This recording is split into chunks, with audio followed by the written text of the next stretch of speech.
Rise and shine, Dragonborn. It's a consequential day, and despite beginning your journey in a prison cart, it turns out you are the center of Skyrim's universe. You aren't just some hero, you're the linchpin of an ancient prophecy. You're Tamriel's chosen one. Your destiny will shape the fate of the world, as will your choices. Or will they? That's kind of what's written on the tin, but does the adventure live up to that promise? Does the Chosen One trope work well in Skyrim? Is the game using it in a way that resonates with players and gels with its open world design? Or does it clash? Does it feel tacked on? Does it throw us out of the narrative while leaning on tired cliches? Hang out with me for a bit and let's take a deeper look at how the Elder Scrolls V Skyrim tackles the iconic Chosen One trope. Sometimes with the grace of a majestic Dova in flight, and other times not so much.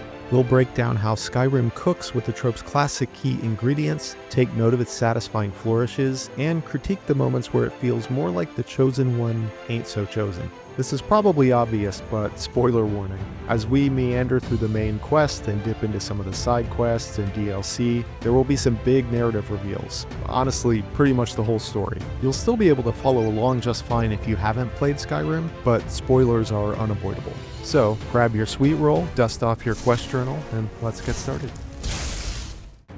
What is the Chosen One trope?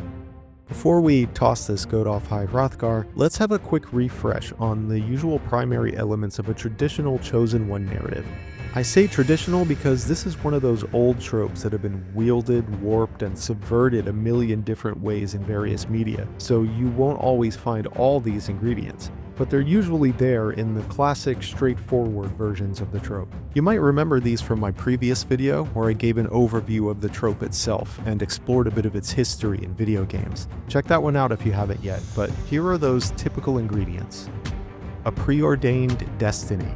Our hero is fated by prophecy, ancient text, or cosmic selection to do or be something really important. A great evil. There's a big bad threatening the world, and only our Chosen One can stop them. Unique qualifications. The Chosen One has a power, ability, or heritage that sets them apart from the rest of us. Humble origins. They usually start out ordinary, unremarkable, even somewhat clueless.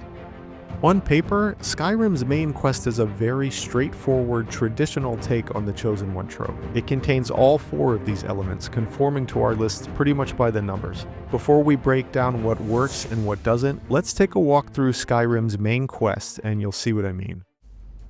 Humble origins, the prisoner. Hey, you. You're finally awake.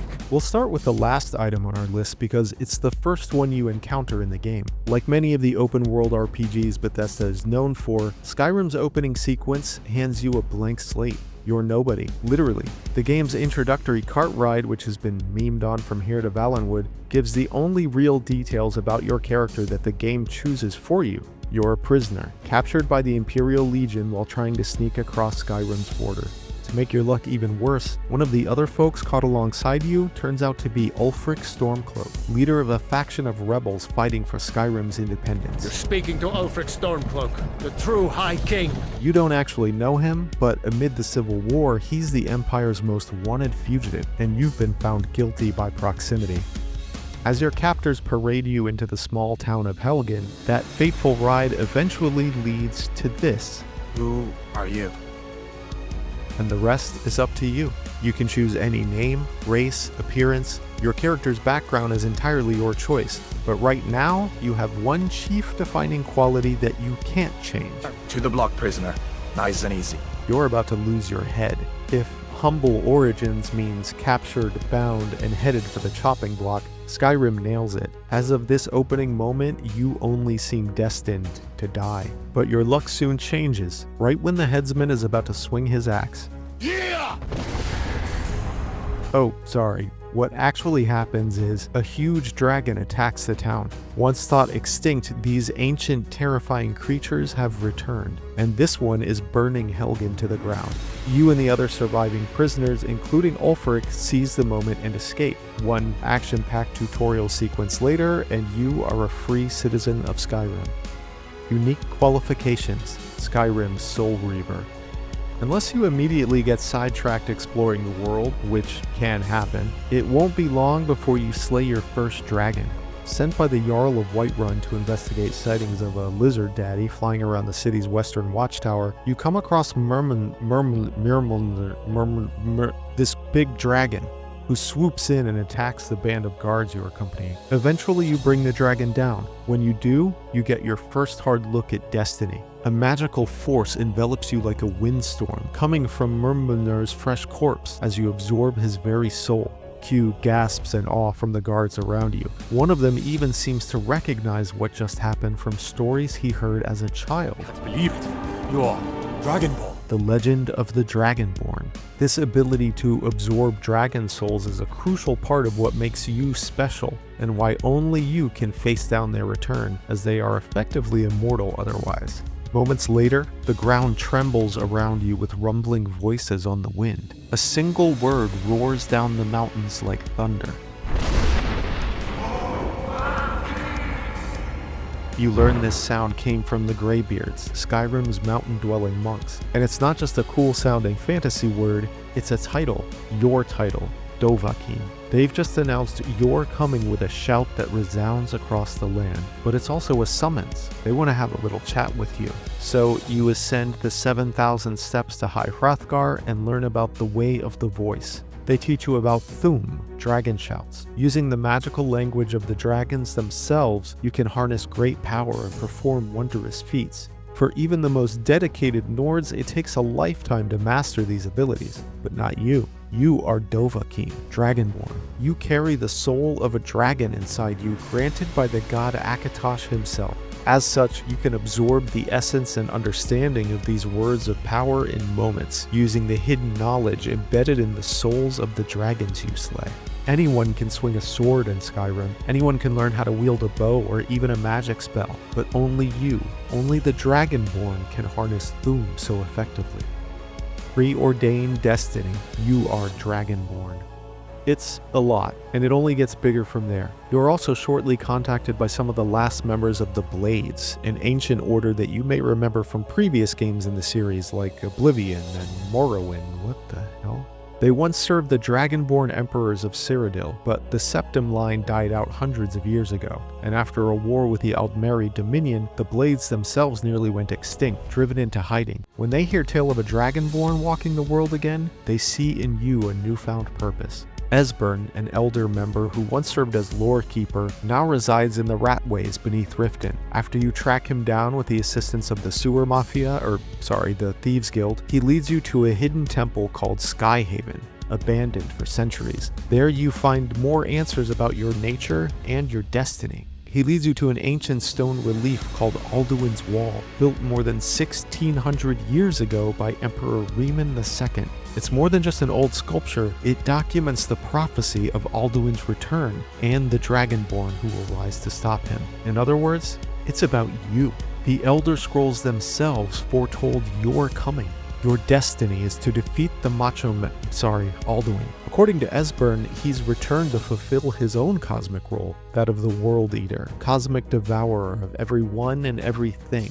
At least on the surface. There are nerdy lore arguments about whether or not Alduin is actually conforming to this role. We'll come back to that later. Either way, your task as the Chosen One is clear, and Esbern fills in the details.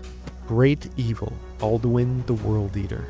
So now you know what destiny says you must do, and who you must face. Alduin is not your average villain. He's not some hungry dragon guarding a hoard of gold. He's an apocalyptic force. According to the lore, he is the firstborn son of Akatosh, the god of time. His entire existence is owed to a cosmic need for Tamriel, the world of Nirn, the entire plane of Mundus to one day end, so the next version of reality, the next Kalpa, can begin. To take up his part in this cyclical design, Alduin must devour everything that exists, living or dead. The fight against him is far greater than any kingdom, any political cause, any petty civil war like the one gripping Skyrim currently. It's a struggle against existential doom. And that fight won't be straightforward. Even for the Dragonborn with your god-given ability to soul munch dragons, Alduin won't go down easy. When defeated in battle, he's able to enter the etheric realm of Sovngarde, where he does some soul munching himself, devouring Skyrim's fallen heroes to recharge his batteries. My belly is full of the souls of your fellow mortals, Dovahkiin. In fact, he's so hard to kill, the only reason his death falls upon your feet is because a band of legendary heroes in ages past failed to destroy him. After that era's Dragonborn shirked his duty and joined a book club instead. More about him later. You learn all this after tracking down one of the eponymous Elder Scrolls with the aid of a rather eccentric wizard and Skyrim's home for retired goth kids, the College of Winterhold. The relic allows you to glimpse this historic event firsthand. In those mythic Merethic days, Alduin and his dragon cult ruled Skyrim, enslaving the Nords who lived there. Their rebellion against his rule, aided by the dragon Paarthurnax, culminates in a battle at the throat of the world, where their strength ultimately falters. In a final act of desperation, they unleash the mysterious temporal powers of an Elder Scroll itself, the very one you uncovered to watch it all happen. Alduin wasn't vanquished, he was cast forward in time. Now he's here, and he's your problem. Left to his devices, he could be the end of everything, and only you can stop him. So as you can see, on paper, Skyrim's main quest is textbook Chosen One material. It wholeheartedly embraces the trope. It revels in that epic scope. The sense of destiny is palpable. It also continuously hammers home your centrality. NPCs react with awe, dragons address you by title, and the fate of Tamriel hinges on your success. But how is the execution? How does all of that epic stuff actually fit into the game as a whole, and does it work well?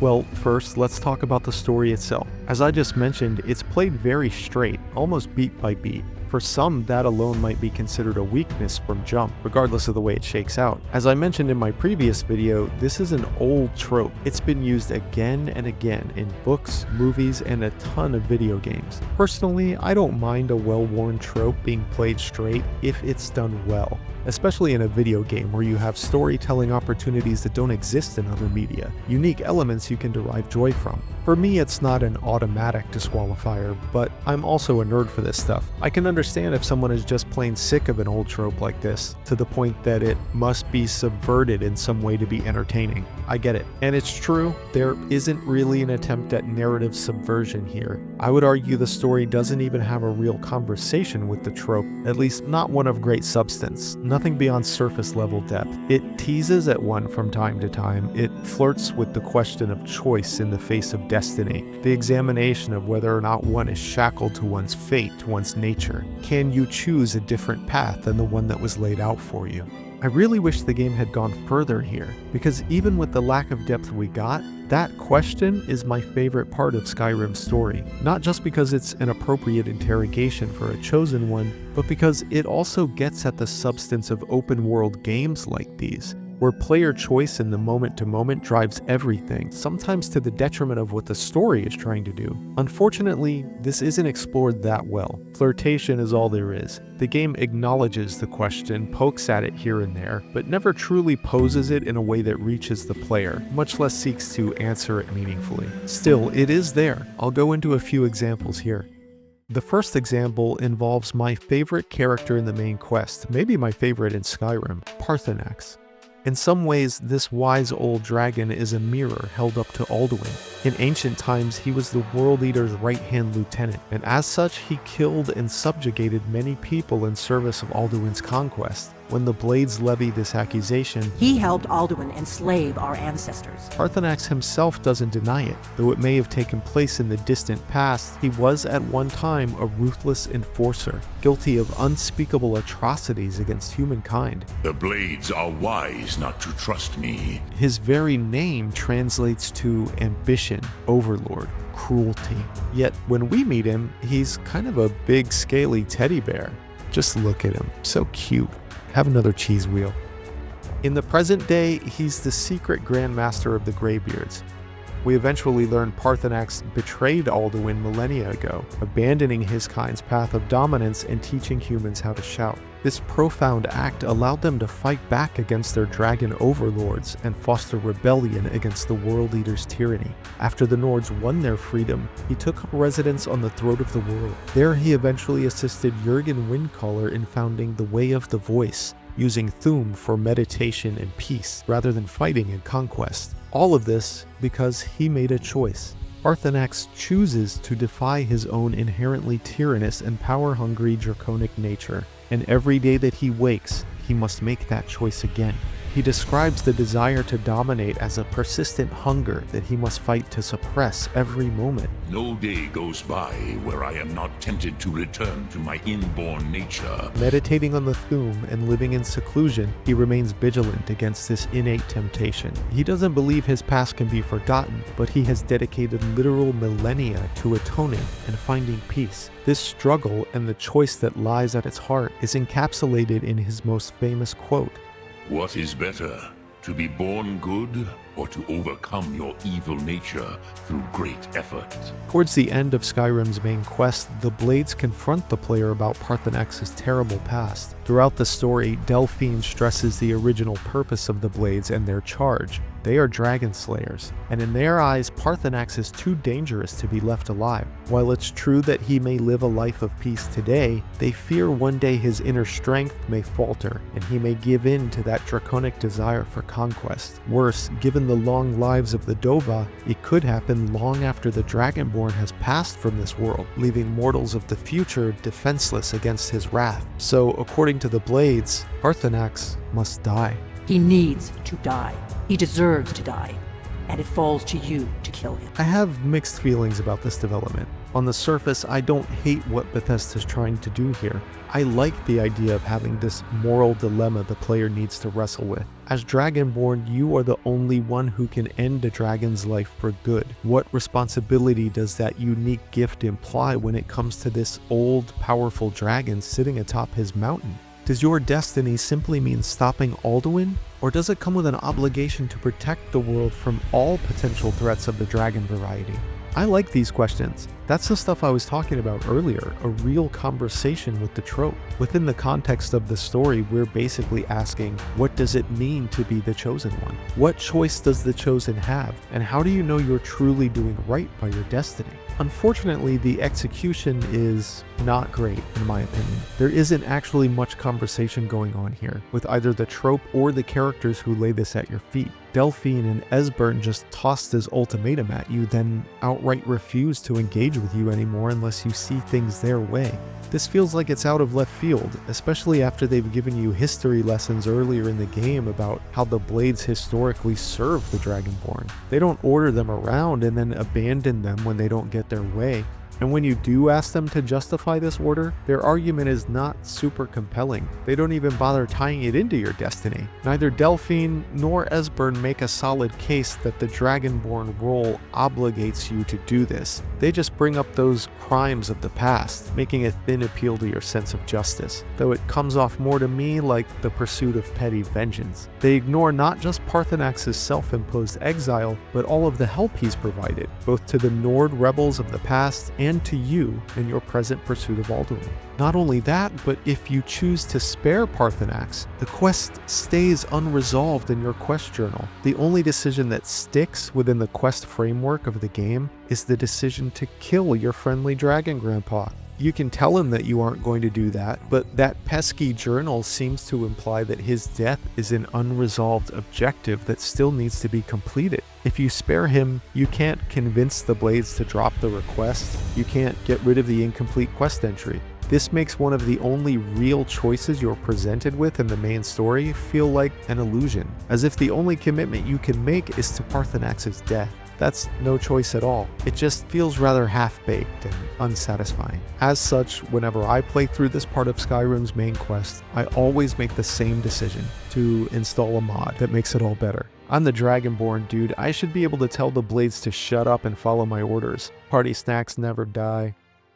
Next up, Alduin himself is an example. As mentioned earlier, his reason for being is to become the World-Eater. While this is terrifying for the mortal residents of Nirn, he is supposed to consume everything in service of the cyclical nature of reality. The slate must be wiped clean so the next world can be born.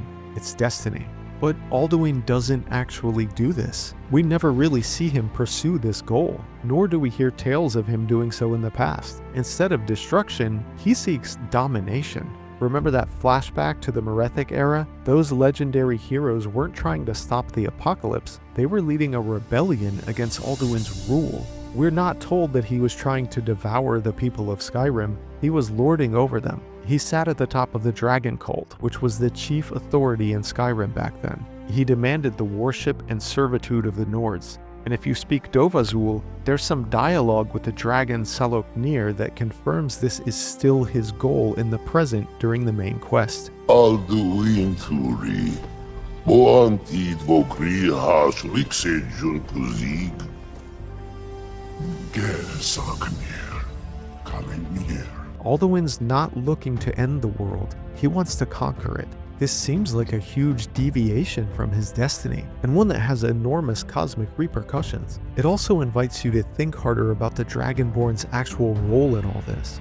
The lore says it's the time god Akatosh who blesses you with the dragon soul that grants your special abilities.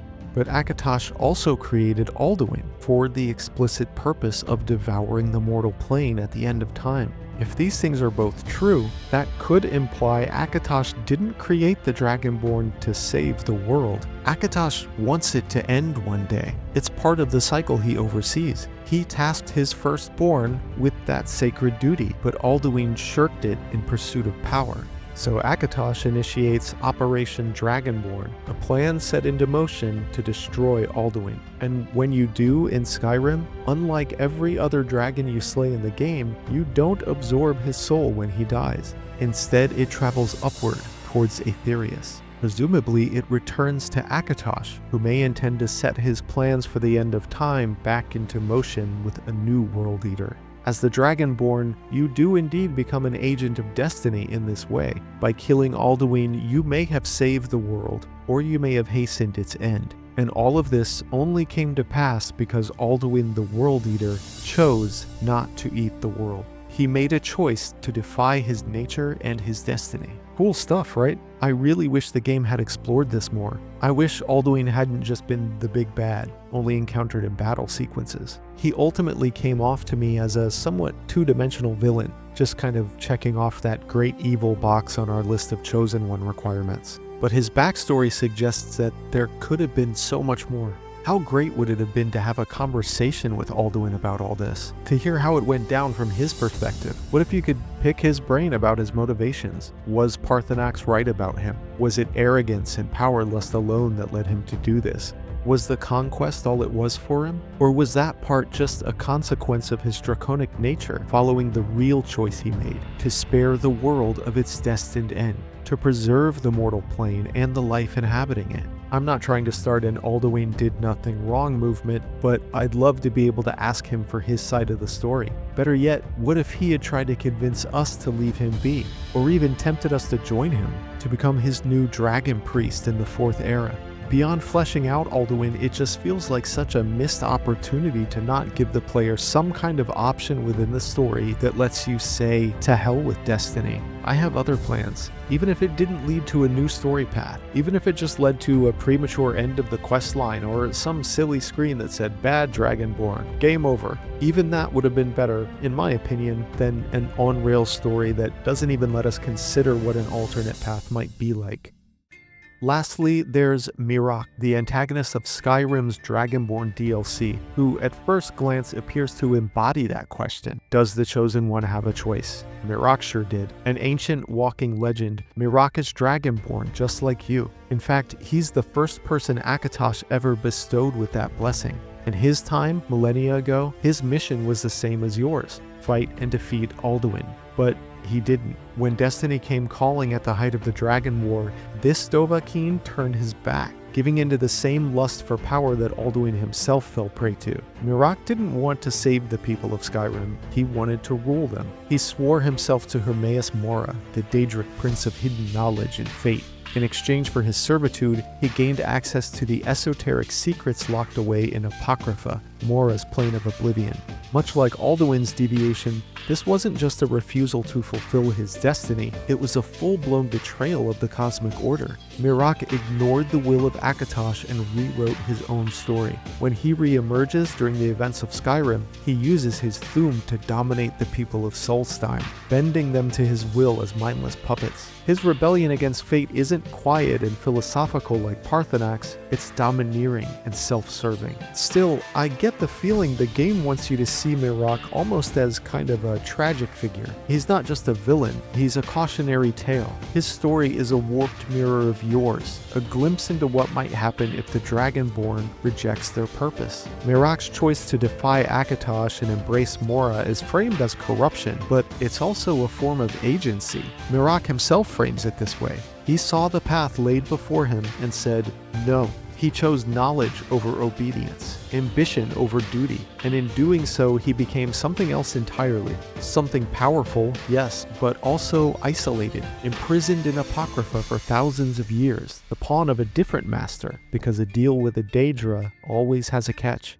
Miraak encourages the player to confront the limits of their own agency. As I mentioned, he's seemingly the embodiment of those questions Skyrim flirts with but never fully explores. What if the Chosen One doesn't want to be chosen? What if they want something else? Even further, what if the hero doesn't just reject the call, but uses their unique gifts for selfish gain? Miraak's story is the closest the game comes to exploring these ideas in depth. On the surface, he challenges you not just physically, but philosophically. When you finally face him, rather than emphasizing your similarities, he mocks you. He's arrogant, dismissive, utterly convinced of his own superiority. He sees you as nothing but a lesser imitation, false Dragonborn. You're just another willing puppet, dancing to the tune of prophecy, blindly following the path he became wise enough to abandon. And in a way, he's right. You're doing what the Elder Scrolls said you would. He didn't. But even here, Skyrim pulls its punches. You aren't given any real opportunity to engage with this idea. The confrontation with Miraak is scripted, its outcome inevitable. You can't see his side of things. You can't agree with his philosophy, you can't even really debate him on it. Not that I expect the game to let us join him, but you don't even get the chance to seriously entertain his worldview. You're there to fight him, to stop him, period. You're the good Dragonborn, he's the bad one. The game doesn't let you wrestle with the implications of his rebellion. It just sets him up as the final boss of the DLC and sends you tromping after that quest marker. There is, I suppose, some irony present. To gain the power to defeat Miraak, you must make the same deal with Hermaeus Mora that he did.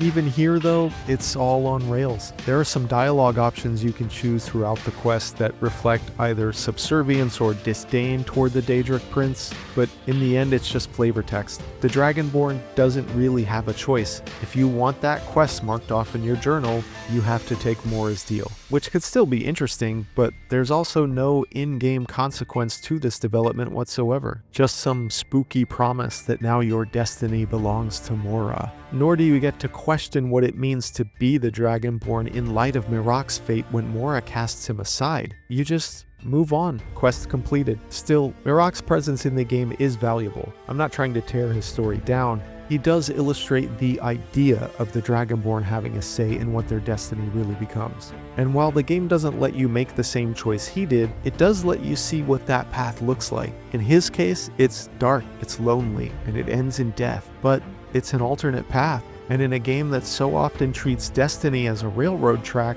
Miraak is a reminder that there could have been other ways. That maybe the Chosen One could have chosen something else, to defy our destiny as Dragonborn, to resist our predetermined nature, like Paarthurnax did, like Alduin did, like Miraak did. Alas, in Skyrim, for the player, that kind of choice does not truly exist.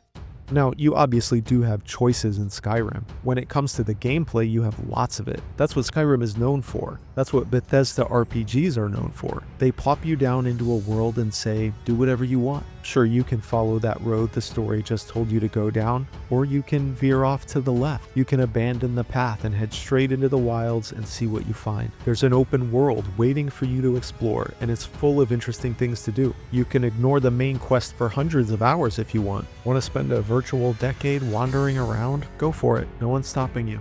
Would the Chosen One really take time off to become the Archmage, join the Thieves Guild, or collect every cheese wheel in the realm? You tell me. It's all up to you. This freedom, however, means the urgency of your destiny sometimes rings hollow. Alduin might be threatening the world, but he'll politely wait until you're done with your latest side hustle. This creates a dynamic where the player's choices can either enhance or undermine the narrative tension, depending on how you choose to engage with the world. So here we come to the heart of one of Skyrim's biggest narrative conundrums. The Chosen One is supposed to be, well, chosen for that big special task fate laid out for them. But Skyrim's open structure means you can also become leader of every major guild, solve countless problems, and, the real kicker, in some ways become the Chosen One multiple times over. The main quest says only you can defeat Alduin, but the companions say only you can end our curse. The Sijic Order says only you can stop Ankano. The Dark Brotherhood, you get the idea. You're a one-person Chosen One assembly line. That's not even mentioning all the Daedra quests where scheming gods literally choose you to do their dirty work. There are so many different narratives in various quest lines that suggest a chosen status for the player that I could probably do another video in this series just about Skyrim side quests. Maybe I will. If you'd like that, let me know in the comments. I think it's a little hilarious, but it also means the uniqueness that the trope needs, that sense of being one special person at one particular time, is kind of diluted. You're not just the one, you're the one for everyone, which can create a sense of narrative clutter. That multiplicity of roles can lead to a fragmented sense of identity, where the player character is pulled in multiple directions, each with its own ostensible set of expectations and responsibilities, and all of them mean taking your eyes off the ball in what the game tells you is your ultimate purpose, stopping Alduin. And those competing Chosen One quests aren't even close to the only distractions this world and this game gives you. Akatosh also must wait in frustration as you chase butterflies, go fishing, build a house, get married, adopt a kid, collect weird gems, and gather fucking Nirnroot. Okay, I'm sorry. Like, I've been very professional. I need to let loose a little here. Can we talk about Nirnroot? I know at the end of the day, these quests are just an example of one of the oldest traditions in gaming, the collectible, right? It's probably true that most games have collectibles across all genres. Definitely in RPGs. RPGs love collectible quests. It's a trope, hey, but man, I fucking hate Nirnroot, guys. I'm the Chosen One. I'm Dovahkiin. I'm Dragonborn. What the am I doing trawling around the world looking for roots? I mean, if you're role-playing an alchemist, it's whatever. You can make it work, I guess, but I can't stand it. Nirnroot. Why am I doing this? The world is ending. There are f***ing dragons out there, and I'm harassed by these lilting f***ing plants just singing their disgusting song everywhere. It was bad enough in Oblivion. Now there's f***ing red ones or whatever. I gotta hunt down all the special roots when there's a f***ing world-eating demigod out there raising an army of dragons. At least the Sijics made their f***ing case with the whole Eye of Magnus thing. Like, that seemed important enough to press pause on Alduin at the time, but roots? Roots?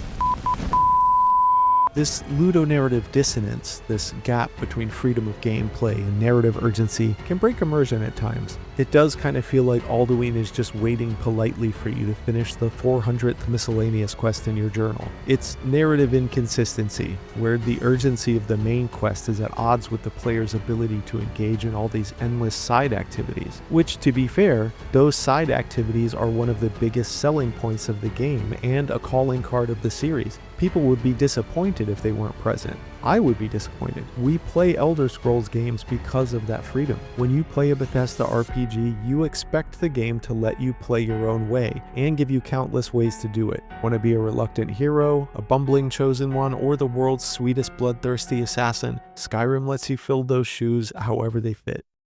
For any Elder Scrolls fan, you know Skyrim definitely isn't Bethesda's first Chosen One story. The first one I ever played was Morrowind, which casts you as the Nirnroot, the prophesied reincarnation of a legendary hero of the Dunmer. In Oblivion, as the hero of Kvatch, you're actually not quite the Chosen One yourself in the main quest, but your story and destiny are tied to Martin Septim, who does fill that role. There's a good chance I'll end up doing videos on these games too, especially Morrowind, which I'm kind of itching for a reason to replay.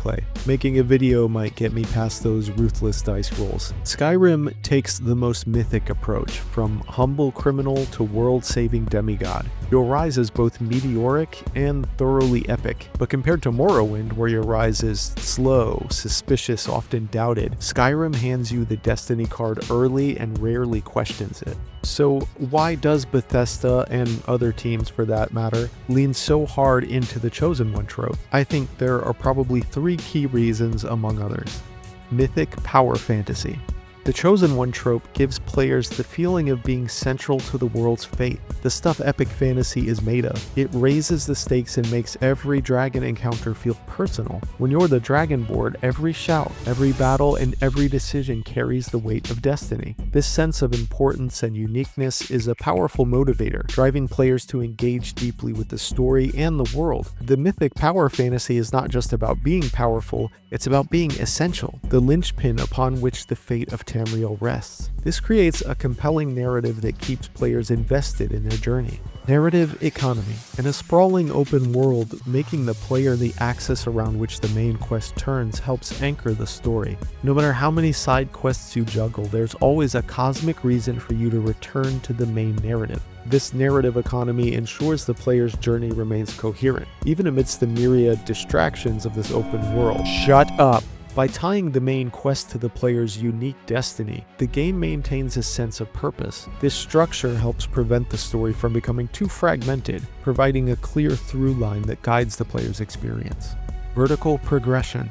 This one is a key reason the Chosen One trope is so commonly used in video games in general, and it certainly applies here. As the Dragonborn, your journey is marked by a clear and satisfying progression of power and ability. You start as a humble prisoner, but as you absorb dragon souls, learn new shouts, spend skill points, and acquire powerful artifacts and gear, you become increasingly formidable. This isn't just about the mechanical aspect of gaining levels or skills, it's your character's evolution into a legendary hero, whose power and influence grow with each step you take on the journey. This vertical progression keeps players motivated, providing a tangible sense of growth and achievement that aligns perfectly with the Chosen One narrative. So, does Skyrim's use of the Chosen One trope work, or does it get lost in the weeds? Shut up. The answer is a little of both. Skyrim embraces the Chosen One fantasy with open arms, giving players a mythic journey packed with epic moments, dramatic reveals, and world-shaking stakes. When it shines, it delivers some of the most memorable moments in gaming. When it stumbles, the cost of freedom and sheer multitude of competing Chosen One storylines can undercut the sense of singular destiny, creating both narrative richness and narrative noise. Ultimately, whether this works or not depends on what you want from your epic. Want a tight destiny-driven story? Morrowind may do that one better. Want to be the hero, the villain, and the everything in between? Skyrim lets you have your sweet roll and eat it too. Whatever your opinion, Skyrim's take on the Chosen One is a case study in how games blend narrative tradition with player agency. And while you're pondering your place in Tamriel, please don't forget to like and subscribe so you don't miss the next deep dive or the next trope I'm covering. And give me a shout in the comments too. See what I did there? Shout. If you agree with my takes or if you think I'm off base, either way I'd love to hear it. And let me know if there are any other games or tropes you'd like to see me cover. Like the Chosen One, I am here for you. See you next time, and Nirnroot. You're a f***ing plant. You have no power over me. I'm the Chosen One. I'm the f***ing Dragonborn. You're a root. You live in the f***ing dirt. You, shut up, shut up. I am the Dovahkiin. There is no one like me. There's f***ing millions of you, apparently. Leave me alone.